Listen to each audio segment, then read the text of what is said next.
We are officially at the main card. Brian, do you want to start this or should I? I'll start the main event, man. All right. right. My prediction is going to be a bold one, and I got JDM, Jack Della Maddalena, by knockout.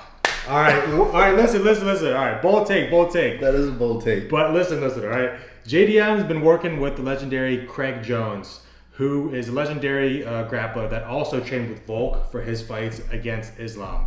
And we saw what Volk was able to do in the grappling department when he came to Islam. Islam was able to control him, but he wasn't really able to advance any position or have any serious submission threats. And JDM, I think, is a better grappler than Volk, and he's also bigger. So I think Islam's going to have an even harder time holding him down, especially if you look at the Bilal fight. Anytime Bilal got JDM down on the ground, JDM would take a second to reset, and then he'd make a move and he'd get right back to his feet. And I believe he can also do that against Islam in this fight. Not only that, though, we saw Islam's fight against Dustin Poirier, who is a boxing heavy fighter. And we saw that Poirier was able to put his hands on Islam, bang him up pretty good. And JDM's boxing, I think, is too slick. He switches from stances so seamlessly. Head movement is too good.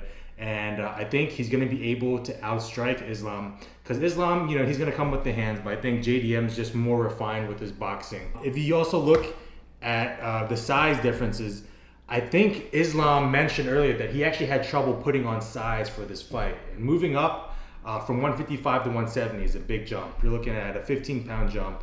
And for Islam to struggle putting on size, I think that means that I think JDM's going to be a lot stronger than Islam is used to in the octagon. And also, I think JDM, he might not look it, but he's 29 coming to this fight, and Islam's 34. So I think JDM's peaking right now. And Islam, one bad loss could be on the decline. And so I think this is JDM's time. I think he's a champ, and I think he's going to be here to stay for a while until Sean Brady sneaks around the corner. I actually really like your breakdown on that. JDM is actually peaking, and he's fucking okay. I'm on the contrary, but to piggyback off what you said, I want you to take a look at how Islam looks right now. He looks in fucking phenomenal shape. So for my breakdown, I know earlier I said it's always hard for a fighter to move up in weight, but Islam Makhachev is a whole different animal. This is the biggest fight of Islam's career to achieve double champ status. I also truly believe that the UFC wants this to happen. It's another milestone for the UFC in the sport. It opens new doors for the welterweight division, starts new conversations with him and Ilya having a super fight. This will just open a new era for the UFC, especially with the news of the new deal with Paramount Plus starting in January of next year. For JDM, his striking, like you were saying, is fucking phenomenal, and his striking is so crisp and is so clean, which puts it as one of my favorite striking in the welterweight division. I was purely entertained for those full 25 minutes when he fought Bilal. Bro, that fight was so good. I picked him to actually beat Bilal, and he did. Now here's the thing. Bilal secured 3 takedowns against JDM in that fight. I can only imagine what Islam will do. Not only will JDM have to worry about being taken down, but Islam's striking is fucking good too. Let's look back at the first fight when he dropped Charles Oliveira. The first and second fight when he fought Volk, and the fight with Dustin Poirier. Every single fight he had decent good striking, which ultimately gave every single fighter multiple things to worry about. Islam is such a complete fighter, and I believe he wins and becomes the new welterweight champion. And that's it. I think Islam wins. I think he either wins by submission or he wins by decision. Yeah, and I think, the question is who's going to be able to implement their game. If Islam can get to his wrestling, you know what he's going to do. He's going to keep him down. And I think after seeing Bilal's performance, I think Islam's going to shoot earlier. Bilal didn't really use his wrestling till the later rounds, but I think Islam's not going to make that same mistake. And I think he's going to go and he's going to shoot. He's going to shoot early. And then the question is, can JDM keep Islam off him? I think if he can and keep it on his feet, I think he's got a much better chance.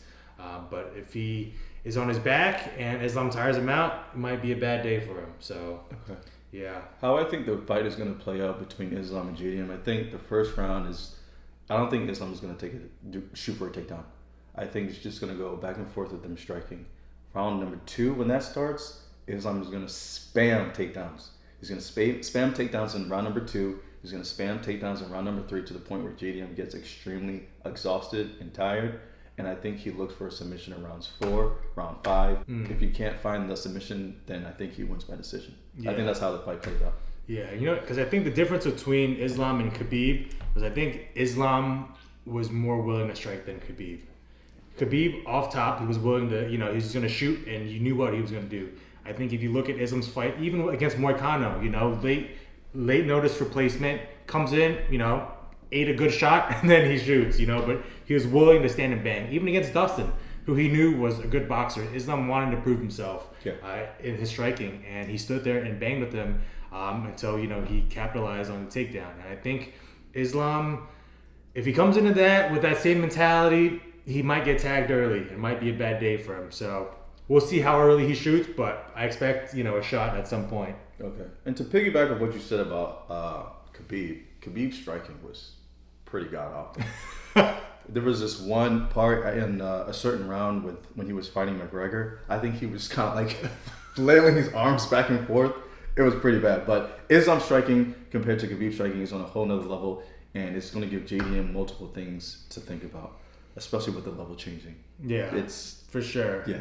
All right, so we gave you the breakdown, which brings us to our final segment, which is called Tap or Bet. Beto, I know you don't bet, but for those of you who do, I'm going to be giving out some of my personal favorite bets, and in the comments below, let us know if you are willing to take that bet or if you're tapping out on that bet.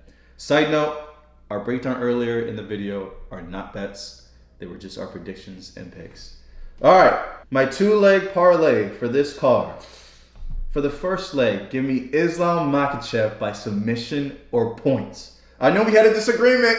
I know you had JDM by KO, and I had Islam by whatever he wants at this point. I'll hear you out. Okay. And for my second leg, give me Sean Brady by submission or points. What do you think about that 2-leg parlay? As a non-betting man, I don't think it's a bad bet, honestly. I mean, I think Islam, if he was to win, it would probably be by points or submission. And Sean Brady most likely will be a submission. Of course, I don't think Islam's going to win, and I think there is a chance Sean Brady in a 3-round fight, maybe it goes to decision. I'm tapping on this bet, man. I am tapping. You're tapping on this bet? Tapping. Okay. I would take it if I were you. For those of you in the comments, let us know, are you willing to tap on this bet, or are you taking this bet? All right, and for my last bet that I have for UFC 322, Leon Edwards plus 3.5. For those of you guys who do not know what that means, pretty much the fight has to come to a close decision, 29-28 across the judges' scorecards for either fighter. So let's say Leon Edwards loses a close decision to Carlos Prates by 29-28. The difference for each judge's scorecard is 1. So if one judge has it 29-28, the second judge has it by 29-28, and the last judge has it by 29-28. The difference between each one of those cards is 1. So that's 3. So that's within the Leon Edwards plus 3.5 cover spread. The only time this bet doesn't cash is if Carlos Prates gets a finish, or at least one of the judges scores a 30-27 for Carlos Prates. What do you think about that bet? So pretty much it has to be a close decision, or Leon Edwards has to win the fight outright. KO, submission. I think that's a good bet, Toby. I think that's a good bet. I think that cashes for sure. Yeah, I think that's a good bet. As a non-betting man, I do see the fight going that way. I think Leon is either going to finish him or win by decision. And I could see Carlos getting around on him for sure. Maybe that first round. So, I don't think that's a bad bet at all, Toby. Okay. And don't forget, if Carlos Prates, even if he wins the fight and it's close, 29-28 decision by all the judges' scorecards, that still cashes the Leon Edwards plus 3.5. You can find that spread bet on DraftKings. All right. That's all the time that we have for you guys today. We hope you guys leave a comment, like the video, and subscribe to see more of our breakdowns for future UFC events. That's us signing off. Rush Hour MMA. We'll see you guys next time.